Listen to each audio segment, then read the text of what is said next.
Welcome everybody. Happy Dashera from my side too. Let us all begin with a prayer. Heavenly Father, Divine Mother, Friend, Beloved God, great masters of self-realization, Jesus Christ, Babaji Krishna, Lahiri Mahashai, Swami Shri Yukteswar Ji, beloved Guru Paramhansa Yogananda Ji, our friend and guide Swami Kriyananda Ji, saints and sages of all religions, we humbly bow before you all.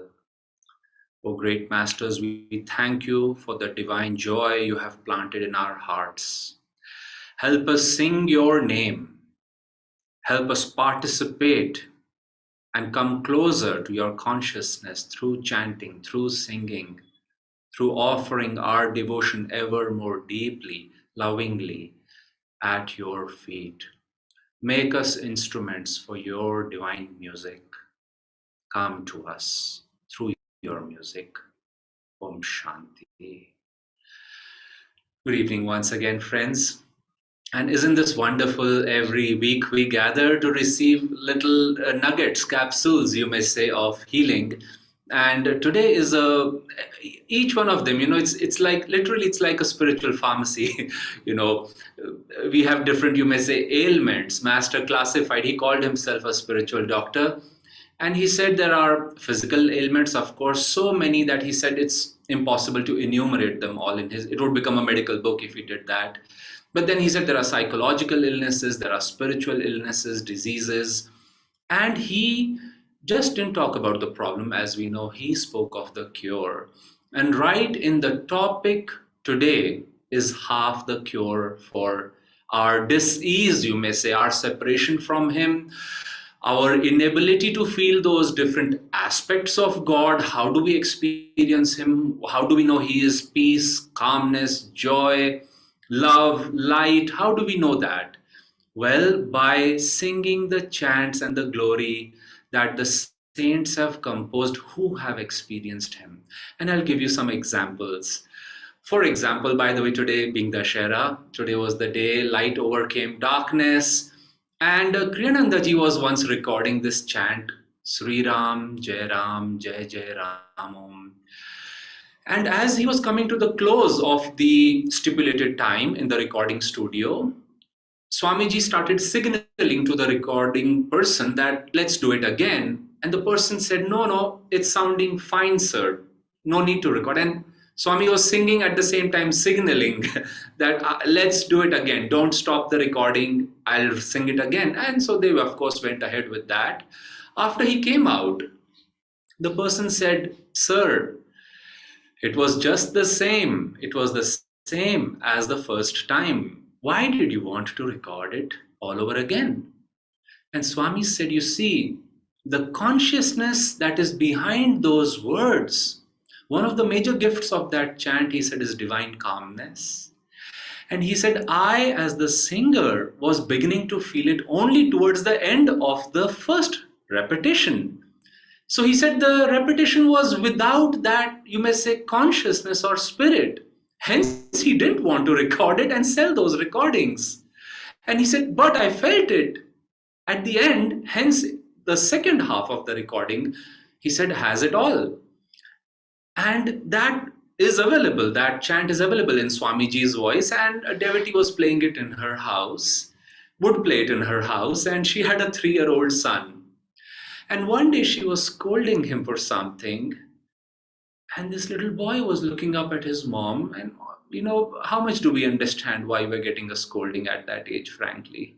But he was quite sure that mom is upset, basically. That's what he could decipher clearly.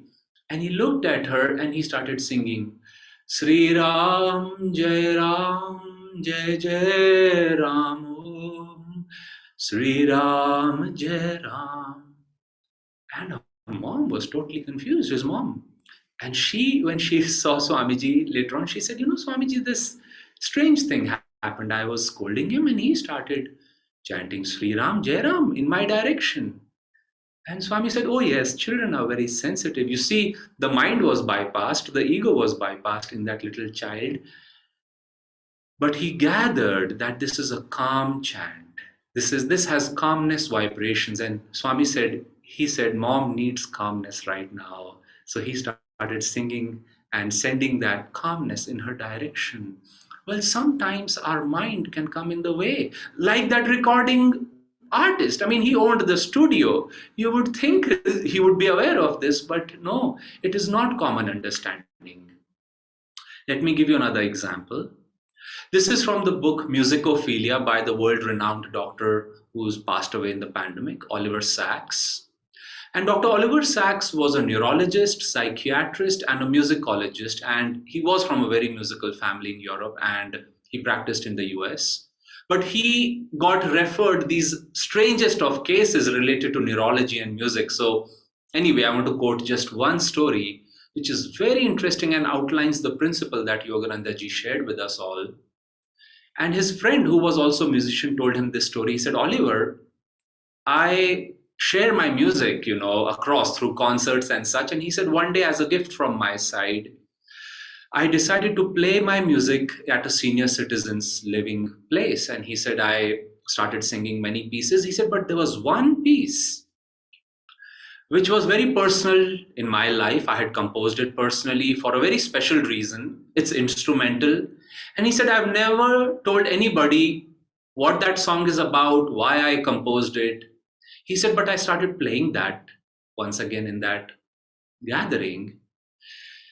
And he said, suddenly a senior citizen, a man in the front row, got up and very quickly, hiding his tears and expressions, quickly left the room.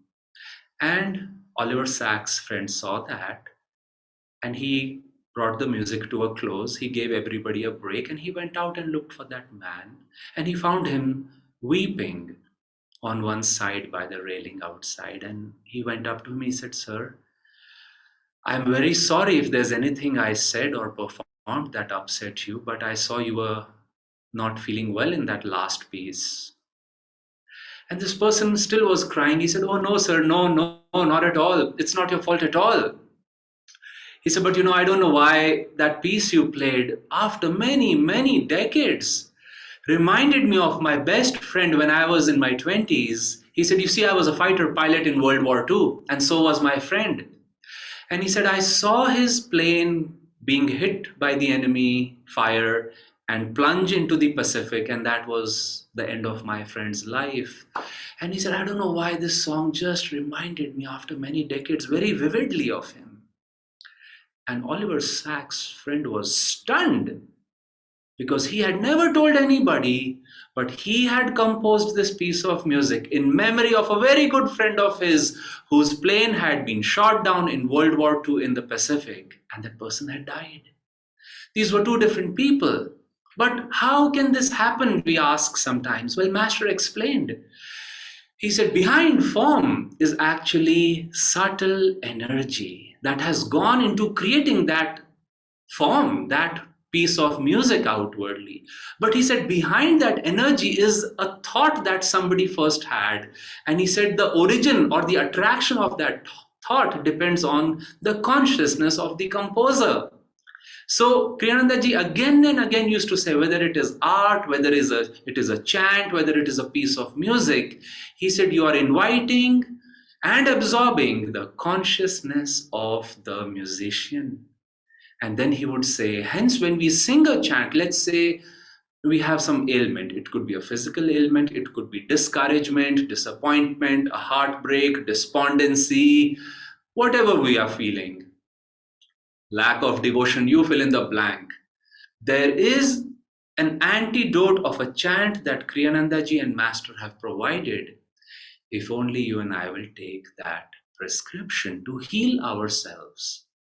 I want to read something Master wrote about this, because Master said, in the beginning you sing a chant loudly to get your own mind and everybody's attention. Then you sing it in a normal voice. Then you whisper those words, because now you're beginning to go from the words and the instrument into the feeling of those words, the meaning of those words. Like I said, the energy of those words, the consciousness behind those words.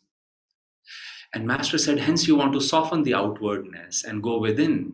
Then you sing it mentally to change your habit patterns, the subconscious. And it may sometimes, frankly, happen without your and my notice.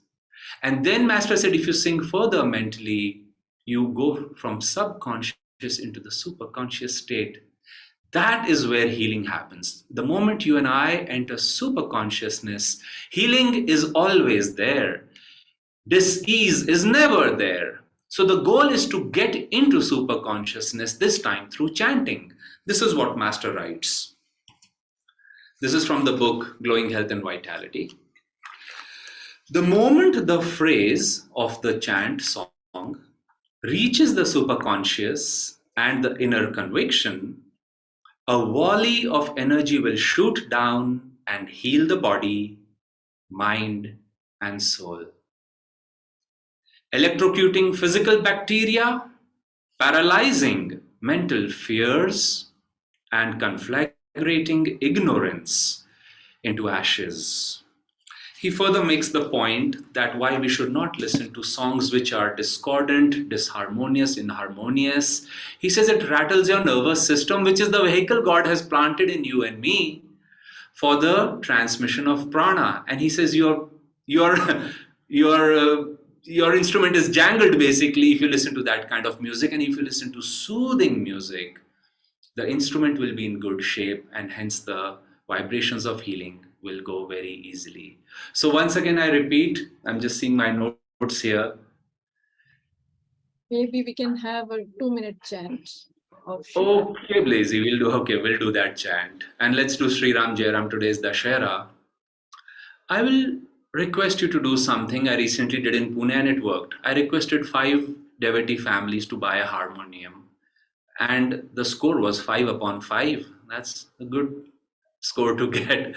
We were in Delhi at a good shop and we all bought a harmonium each. I also bought a new one. I urge you to not think that you don't know how to play it. I had never touched a musical instrument before I came to Ananda. And on day 3 of Ananda, I was chanting on a harmonium. It's very easy. So get a harmonium, get to conquer half of the battle right away. It is one beautiful step. This step involves not the will so much, but entirely the heart. If your heart is there, Master said, you want more and more of that thing. And so let's play this chant, Sri Ram Jai Ram. Please sit upright with me. The center for calmness, to project calmness, is the Vishuddha Chakra at the base of the throat. Also, the way we speak, the way we intonate things has a healing effect, or frankly, a very jarring effect on people's consciousness. Work on the tone of your voice too. And as you sing, it universally always becomes very sweet. Devotees have a very, very sweet voice by and large. So let us sing this chant, Sri Ram Jai Ram, just for 2 minutes.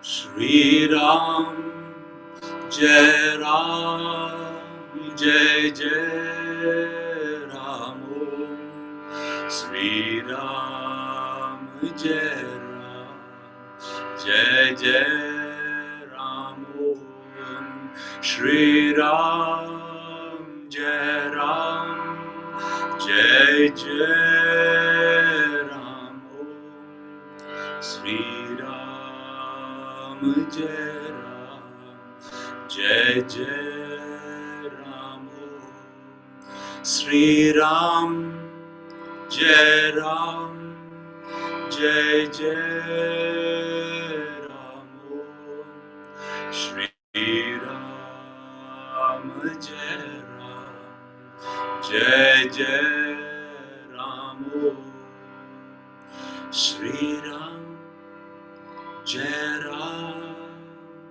Jai Jai Ram Om Shri Ram Jai Ram Jai Jai Ram Om.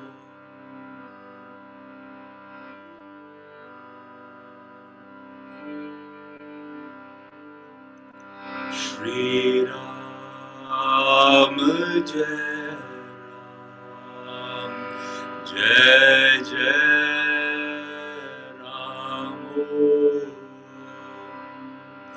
Om